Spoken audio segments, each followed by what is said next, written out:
अस्सलामुअलैकुम, नमस्ते, सत श्री अकाल। कैसे हैं आप लोग? उम्मीद करती हूँ ठीक होंगे, खुश होंगे। मैं हूँ हतिका अली और मेरे साथ है तारिक नियाजी। अस्सलामुअलैकुम, नमस्ते, सत श्री अकाल। उम्मीद करता हूँ ठीक होंगे, खुश होंगे। दोस्तों जहाँ रहें खुश रहें, माँ बाप का ख्याल करें क्योंकि माँ बाप हैं तो सब कुछ है। आज की हमारी वीडियो है इंडिया बाइकॉट चाइना ओलंपिक्स। तो स्टार्ट करते हैं अपनी वीडियो को, लेट्स स्टार्ट। ओके गाइस, तो वीडियो का टाइटल है India officially boycott China winter Olympics 2022।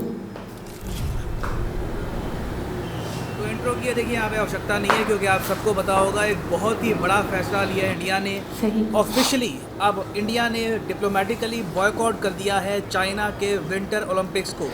ये इतिहास में पहली बार हो रहा है जब इंडिया ने किसी भी ओलंपिक गेम्स को डिप्लोमेटिकली बॉयकॉट किया है। इंडिया ने ऐसा इससे पहले कभी भी नहीं किया, तो ये अपनी जगह बिल्कुल हिस्टोरिक है। यहाँ पर आप देख पाओगे, इस पे आर्टिकल है कि इंडियन डिप्लोमेट कंप्लीटली बॉयकॉट करेंगे बीजिंग विंटर ओलंपिक्स की ओपनिंग क्लोजिंग सेरेमनी। और एक और डिसीजन इंडिया ने एक्स्ट्रा यहाँ पर ये भी लिया है कि इंडिया में जो दूरदर्शन स्पोर्ट्स है, जो अकेला ब्रॉडकास्टर होने वाला था विंटर ओलंपिक गेम्स का, ये इन गेम्स की ओपनिंग सेरेमनी और क्लोजिंग सेरेमनी टेलीकास्ट नहीं करेगा। इंडिया के अलावा कोई भी और देश नहीं है जिसने ये भी कहा हो कि हम ओपनिंग और क्लोजिंग सेरेमनी को अपने देश में टेलीकास्ट भी नहीं करेंगे। बहुत ही मैं कहूँगा ब्रेव और प्रशंसनीय निर्णय है भारत सरकार का। हाँ, मैं यहाँ पर ये क्लियर कर दूँ कि बाकी सब जो इवेंट्स होंगे विंटर ओलंपिक्स के, उनका टेलीकास्ट होगा। उनके टेलीकास्ट के बारे में प्रसार भारती के हेड ने कुछ स्टेटमेंट नहीं दी है, तो मोस्ट प्रॉब्ली हम मान के चल रहे हैं कि बाकी जो गेम्स होंगी, विंटर ओलंपिक्स होगी ओवरऑल, वो दूरदर्शन स्पोर्ट्स पर दिखेंगी। और इसका एक रीज़न भी है क्योंकि इंडिया के एक एथलीट रिप्रेजेंट कर रहे हैं इंडिया को at the games, Arif Khan. तो हम कम्प्लीटली जो इवेंट्स हैं उनको बॉयकॉट नहीं कर सकते। और इसी डिसीजन के साथ इंडिया फाइनली अब बाकी जो फ्रेंडली क्वाड कंट्रीज़ हैं उनके साथ जुड़ चुका है। और अजीब बात देखिए, आज है 3 तारीख, ओलंपिक गेम्स की ओपनिंग सेरेमनी होनी है 4 तारीख को, बिल्कुल एक दिन पहले। आप कह लीजिए 11th आवर पे हमने डिप्लोमेटिक बॉयकॉट यहाँ पे अनाउंस किया है। और अब प्रॉपरली सारे क्वाड कंट्रीज इकट्ठा खड़ी हैं चाइना के अगेंस्ट। एक प्रॉपर डिप्लोमेटिक बॉयकॉट दिख रहा है चाइना को। तो डिस्कस करते हैं इस टॉपिक को इन डेप्थ के, इसका रीज़न क्या है, इंडिया ने और क्या क्या कहा है। बहुत कुछ आपको जानने को मिलेगा, मगर आगे बढ़ने से पहले आपसे एक क्वेश्चन पूछूंगा। क्वेश्चन यहाँ पर ये है, इस साल टोटल कितने देश पार्टिसिपेट कर रहे हैं 2022 के विंटर ओलंपिक्स में? 150, 188, 193 या फिर 91? कमेंट सेक्शन में करिए उत्तर। सही आंसर मैं आपको दूंगा वीडियो के एंड में। नाउ इंडिया को आप अगर देखो तो इंडिया ने अब तक बहुत टॉलरेंस दिखाई है चाइना के बिहेवियर को लेकर। चाइना ने हमारे मेंबर ऑफ पार्लियामेंट को काफ़ी बार वार्न किया कि चाइना के अगेंस्ट नहीं बोलना, ताइवान के सपोर्ट में कुछ नहीं कहना। इंडिया ने कुछ नहीं कहा। उसके अलावा फिर हमने देखा कि बॉर्डर में भी रिसेंटली कुछ एक्टिविटीज़ हुई है। एक इंडियन टीम गलती से चाइना की साइड में चला गया, अब रिपोर्ट्स आई हैं कि उसका टॉर्चर किया गया था, फिर वापस चाइना ने उसको इंडिया को दिया है। मगर मैं कहूँगा चाइना ने सारी लिमिट्स क्रॉस तब कर दी जब गलवान वैली क्लैश में पार्टिसिपेटिंग कर्नल को एक टॉर्च बेरर बना दिया विंटर ओलंपिक्स का। देखो, ओलंपिक गेम्स को हमेशा मिलिट्री, जो जियोपॉलिटिक्स है, इन सब से दूर रखा जाता है। चाइना क्लियरली यहाँ पर उकसा रहा है इंडिया को, गलवान वैली के कर्नल को इस ओलंपिक सेरेमनी का पार्ट बनाकर। और इस कर्नल का नाम बाय द वे है क्वी फाबाओ। क्वी फाबाओ ही मेन रीज़न है इंडिया के डिप्लोमेटिक बॉयकॉट का। क्वी फाबाओ को बहुत चोटें आई थी गलवान वैली में, खूब पिटाई हुई है उसकी। चाइना ने इसी बात के लिए इसको रिवॉर्ड देने के लिए ये कहा कि तुम होगे ओलंपिक मशाल के टॉर्च बीरर। और इंटरेस्टिंग बात देखिए, सबसे पहले इंडिया से भी पहले इस निर्णय की आलोचना कहाँ से आई? यूनाइटेड स्टेट्स ऑफ अमेरिका से। इंडियन गवर्नमेंट चुप थी। यूएस की तरफ से एक्चुअली सबसे पहले आलोचना आई चाइना को लेकर। यूएसए में बहुत ही प्रोमिनेंट मेंबर ऑफ पार्लियामेंट है, इनके जो फॉरेन अफेयर्स की जो कमेटी है उसके मेंबर भी हैं। यहाँ पर आप देख पाओगे इनकी एक ट्वीट है, senate foreign relations committee ranking member यहाँ पर कह रहे हैं कि ये शर्मनाक बात है। ये वर्ड यूज़ किया है यूएसए ने, और मैं यूएसए ही कहूँगा क्योंकि इनकी फॉरेन रिलेशंस कमेटी के मेंबर यहाँ पर ये बात कह रहे हैं। ये कोई आम मेंबर ऑफ पार्लियामेंट नहीं है, स्पेसिफिकली जो विदेश नीति देखती है कमेटी उसके मेंबर है। तो ये कह रहे हैं कि शर्मनाक बात है कि चाइना ने गलवान सोल्जर को यूज़ किया है as Beijing Olympics torch bearer. इन्होंने आगे ये कहा है कि the torch bearer for the Olympics 2022 who's part of the military command that attacked India in 2020 and is implementing genocide against the Uighurs. तो ये कहा है कि चाइना एक तरफ तो उइगर मुस्लिम्स का जेनोसाइड कर रहा है, फिर जिस मिलिट्री ऑफिसर ने इंडिया पे अटैक किया था, मेंबर था उस ग्रुप का जिसने इंडिया पे अटैक किया था, उसको टॉर्च बीरर बना दिया है। ये शर्मनाक बात है। US will continue to support Uyghur freedoms and the sovereignty of India। ये US ने कहा। उसके बाद हमने देखा कि इंडिया के जो स्पोक्समैन है इन्होंने ओपनली ये कहा कि रिग्रेटेबल है बहुत ज़्यादा कि चाइना ने चूज़ किया है कि ये लोग पोलिटिसाइज करेंगे ओलंपिक गेम्स को। इंडिया के जो ऑनवॉय हैं टू चाइना ये अटेंड नहीं करने वाले ओपनिंग और closing ceremony of the Beijing winter Olympics. अब यहाँ पे मैं ये बोल दूँ, यहाँ पे आप कहोगे इंडिया के ऑनवॉय कौन है टू चाइना, उनका नाम क्या है। देखो अभी के लिए क्या है कि एक प्रोसेस चल रहा है, इंडिया के नए ऑनवॉय अभी डिप्लॉय किए जा रहे हैं टू चाइना, तो बाय डिफ़ॉल्ट जो उनके अंडर टॉप डिप्लोमेट थे वो बॉयकॉट करेंगे इन ओलंपिक्स को। तो ईदर वे इंडिया एक प्रॉपर डिप्लोमेटिक बॉयकॉट कर रहा है यहाँ पर विंटर ओलंपिक्स का, और मैं कहूँगा एक बहुत ही अच्छा निर्णय है। और अब इंडिया बन चुका है 17वां देश जिसने डिप्लोमेटिक बॉयकॉट अनाउंस किया है चाइना के विंटर ओलंपिक्स का। बाकी कंट्रीज़ कौन कौन सी हैं?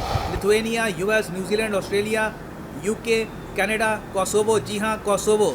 अब हालांकि अजीब बात है, कोसोवो को हम लोग एक देश मानते नहीं हैं, मगर कोसोवो ने भी यहाँ पर बॉयकॉट अनाउंस किया है इन विंटर ओलंपिक्स का। उसके अलावा Japan, Estonia, Austria, Belgium, Sweden, Netherlands, Denmark, Chinese Taipei मतलब कि ताइवान और स्विट्जरलैंड। तो इंडिया अब यहाँ पर 17वां देश बन चुका है। नाउ अब यहाँ पर आप पूछेंगे इसके बाद क्या होगा? काफ़ी बड़ा स्टेप है इंडिया का।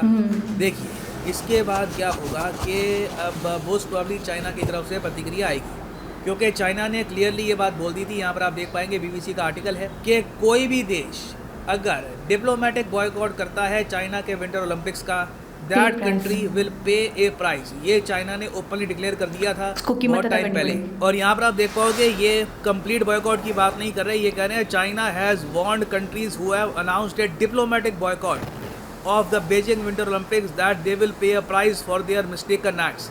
तो डेफिनेटली इसका रिस्पॉन्स चाइना की तरफ से आएगा, कुछ ना कुछ ये लोग करेंगे, देखते हैं कि ये लोग क्या करते हैं। बट इंडिया के पास रीज़न यहाँ पे प्रॉपर है कि जब तक चाइना ने बिल्कुल बहुत हाई लेवल पे इंडिया को प्रवोक नहीं किया, इंडिया ने पूरी कोशिश करी थी कि हम लोग यहाँ पर डिप्लोमेटिक बॉयकॉट नहीं करेंगे। मगर सिंस गलवान वैली इंसिडेंट को भी लोग बीच में लेके आ रहे हैं ओलंपिक गेम्स के, तो इंडिया को अब फाइनली ये मेजर डिप्लोमेटिक स्टेप इतिहास में पहली बार लेना होगा। ना वापस आते हैं अपने MCQ की तरफ कि how many countries are participating in the 2022 winter Olympics. तो सही उत्तर इसका है option D is the right answer, 91 countries, क्योंकि विंटर ओलंपिक्स में एक्चुअली ज़्यादा पार्टिसिपेशन होती भी नहीं है। Total 91 countries will be participating in the winter Olympics. और फाइनली यहाँ पर मैं ये भी ऐड कर दूँ कि आप अगर UPSC एग्जाम की एक प्रॉपर तरीके से प्रिपरेशन करना चाहते हैं लाइफ में एक बार, तो कमेंट सेक्शन में जाओ, यहाँ पे आपको मिलेगा ये लिंक, इस लिंक पे करो क्लिक और यहाँ पे आप परचेज कर पाएंगे द UPSC कॉम्बो पैकेज, जिसके अंडर आप UPSC प्रीलिम्स, मेंस, ऑप्शनल तीनों की तैयारी कर सकते हैं in a single package. Simply click करो पिकअप प्लान पर और यहाँ पे आप 24 महीने या फिर जो 26 महीने का कोर्स है ये भी कर सकते हैं परचेज। अगर आपके पास अभी टाइम है, 2-3 साल बाद आराम से आपको एक अटेम्प्ट देना है, तो you can buy these courses. मगर जो प्राइसेज यहाँ पर लिखे हैं पे करने की आवश्यकता नहीं है, सिंपली यहाँ पर कोड यूज़ करो PD10 and the prices will start falling. So use the code PD10 and save money. So इसी नोट के साथ ये है वीडियो का अंत। Thank you for listening and as always God bless you all. जी जनाब, मैं ये कहूँगी तारीखी एक कदम, तारीखी एक स्टेप है जो इंडिया ने लिया है। बिल्कुल। अच्छा, वो ये कह रहे हैं, प्रशांत धवन जी ये बता रहे थे कि इंडिया आखिरी हद तक कोशिश कर रहा था कि वो प्रॉपरली बाइकआउट ना करे, डिप्लोमेटिक बाइकआउट ना करे, लेकिन ये इस हद पर लिया है। अच्छा, मैं ये सोच रही हूँ, गेम अलग चीज़ है, गेम्स हो गए, जो भी ऐसी एक्टिविटीज़ हो गई वो अलग है, पॉलिटिक्स अलग चीज़ है, ठीक है, जो भी हमले, जो भी वॉर, जो भी मसले मसाइल हैं वो अलग है। आप दोनों को मर्ज क्यों कर रहे हो? ठीक है, अब आप अपना सोल्जर उठाकर और उसको टॉर्च बैरियर दिखा रहे हो, तो जाहिर सी बात है फिर इंडिया को तो प्रॉब्लम होगा ना कि वो जो गलवान का सोल्जर था उसको आपने क्यों मतलब उसको अंदर इंक्लूड किया। एक ओलंपिक एक बहुत बड़ा मौका है चाइना के पास, मौका है कि इसके थ्रू वो दुनिया को एक पैगाम दे सके, आप दुनिया से अपने लिए एक सिंपैथी ले। अच्छा, हमदर्दी ले, ठीक है ना। तो ये एक तरह से उसको एक प्लेटफॉर्म के तौर पे यूज़ कर रहा है, ठीक है ना।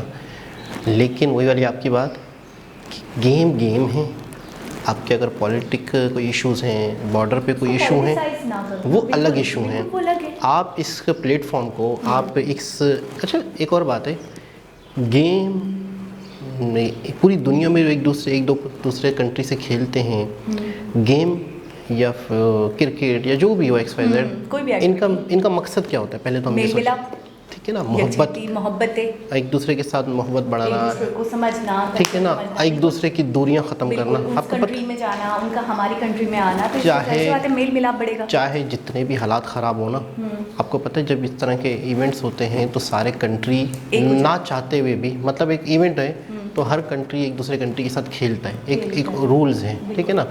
और फिर किसी वजह से वो बाइकआउट करते हैं, कोई नहीं जाते, वो एक अलग चीज़ है हालात की वजह से। लेकिन एक ऐसा मौका है कि दो देश आपस में मिल रहे होते हैं, एक ऐसा वक्त होता है कि जब दो देशों के फ्लैग्स एक साथ लगे हुए होते हैं, मतलब कितना इंटरनेशनल लेवल पर यूनिटी का एक खूबसूरत पैगाम होता है, यादगार लम्हा होता है। ठीक है। अब आप इसको, ठीक है ना, अब आप इसको उसी चीज़ को नेगेटिविटी फैलाने के लिए यूज़ करें। बिल्कुल गलत है। वही जैसे कि कह रहे थे कि वीडियो में जॉली जो भी हो, जियो पॉलिटिक्स हो जाए या फिर जो भी पॉलिटिसाइज चीज़ें हैं उनको आप साइड में रखो। उसका इंटरेक्शन या उसका अमल दखल गेम्स में तो या एक्टिविटीज़ में तो नहीं होना चाहिए। अच्छा, सबसे बड़ी बात ये है कि इंडिया प्रॉपरली बाइकआउट इसलिए नहीं कर रहा कि उन्होंने कहा ना स्टार्टिंग की नशरियात नहीं होंगी, उसका टेलीकास्ट नहीं होगा, लेकिन बाद में दिखाया जाएगा। वो इसलिए क्योंकि उनके खुद के एक एथलीट जो पार्टिसिपेट कर रहे हैं, तो जाहिर सी बात है वो थोड़ा सा मजबूर होकर सोच रहे हैं कि अब इस ओपनिंग नहीं दिखाएंगे लेकिन बाद के टेलीकास्ट वो दिखाएंगे, क्योंकि ओपनिंग और लास्ट की जो सेरेमनी है उसको चाइना जो है वो अपने दूसरे मकासद के लिए यूज़ कर रहा है, जिसका ताल्लुक स्पोर्ट्स से है ही नहीं। तो फिर अगर इंडिया बाइकआउट करता है तो उसके पास एक सॉलिड रीज़न मौजूद है, सिंपल सी बात है। तो मेरे ख्याल में कि सबसे पहले तो इंडिया को बाइकआउट नहीं करना चाहिए। सबसे पहले तो चाइना को ये हरकत नहीं करनी चाहिए। देखिए वो कहते हैं ना कि एक एक्ट होता है तो उसका रिएक्ट होता है, तो वो फिर इंडिया ने अगर ये किया भी है तो आपको पता है कि ऐसे फ़ौरन नहीं किया होगा, बहुत सोच समझ के, बहुत एक मुशावरत हुई होगी, बहुत सारे लोग आपस में बैठे होंगे आपस में सर जोड़ के कि हमें क्या स्टेप लेना चाहिए। अच्छा, यूएस की तरफ से भी हुआ है और ये एक बड़ी बात है। तो ये कह रहे हैं कि जो फॉरेन जो उनके वजीर ख़ारजा है वो ये कह रहे हैं कि किसी आम पार्लियामेंट के बंदे से अगर ये बात आती है, स्टेटमेंट सामने आता है तो समझ भी आता है, लेकिन उनके वजीर ख़ारजा तो उन्होंने ये बोला है कि प्रॉपर्ली हम बाइकआउट करेंगे चाइना का, चाइना गलत कर रहा है, चाइना गलत तो मायने रखती है उनकी बात, तो उनकी बात मायने रखती है। और दूसरी बात ये कहना चाहूँगी कि चाइना की मुझे ये हरकत समझ में नहीं आ रही कि जो लोग बाइकआउट करेंगे तो वो उनको कीमत अदा करनी पड़ेगी। तो मतलब ये तो खुली धमकी हो गई ना, जिसमें आपको कहूँ कि आप ये नहीं करेंगे तो आपको कीमत अदा करनी पड़ेगी। असल में किसी भी कंट्री में जब हो रहा होता है ना इस तरह से, तो वो एक उस कंट्री का एक बहुत बड़ा इन्वेस्टमेंट होता है, फिर उसमें मार्केटिंग के ऊपर प्रॉफिट होता है। तो वो ये कह रहा है कि अगर आप इस तरह करोगे तो इसमें मुझे लॉस होना है, तो उसकी आप पेमेंट अदा करोगे।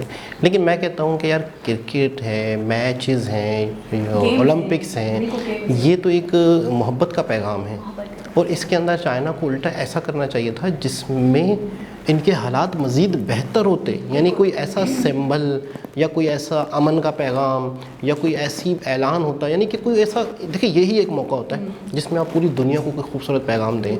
तो इस मौके पर शायद अगर चाइना थोड़ा सा कोई और अमल करता, इसके बजाय कोई और अमल करता जिसका मुझे नहीं पता क्या करता, वो तो फिर सोच के इंसान तो करता, ऐसा कुछ करता कि जिससे उल्टा यहाँ के आवाम के दिल में भी चाइना के लिए मोहब्बत पैदा होती है। या फिर ऐसा भी नहीं करता और ऐसा भी नहीं करता कि गलवान इंसिडेंट को लेकर वैसे ही बहुत नेगेटिविटी है कि दोनों देशों में एक बड़ा तनाज़ा है गलवान को लेकर। तो मैं ये कह रही हूँ कि जब वो पॉजिटिविटी नहीं दिखा सकता तो उसको नेगेटिविटी, यानी कि उसका सोल्जर उठा के और उसको मतलब इस तरीके से आप क्यों, आपको क्या था, मतलब वो उसको भी साइड ही रखते फिर आप बिल्कुल नहीं करते ना पॉलिटिक्स यहाँ। तो मेरे ख्याल में कि इंडिया का जो रिएक्शन है वो नेचुरली है और एक्शन का रिएक्शन आना था, होना चाहिए। और अगर वाकई के नेगेटिविटी पॉजिटिविटी नहीं करनी थी तो नेगेटिविटी भी नहीं करते, और पूरी दुनिया इस पॉइंट ऑफ व्यू को, चाइना के इस पॉइंट ऑफ व्यू को गलत नज़र से सोचेंगे। स्विट्जरलैंड, यूके, कनाडा, यूएसए, मैं ये कह रही हूँ कितने मुल्क, इंडिया, बिल्कुल। तो मतलब एक चीज़ उन्होंने प्लेटफॉर्म को गलत यूज़ किया, इस तरह से हम यूँ कह सकते हैं। एक बहुत ही ज़बरदस्त इन्फॉर्मेटिव वीडियो थी दोस्तों। दोबारा किसी और वीडियो के साथ आपसे मुलाकात होगी, जब तक के लिए अल्लाह हाफ़िज़।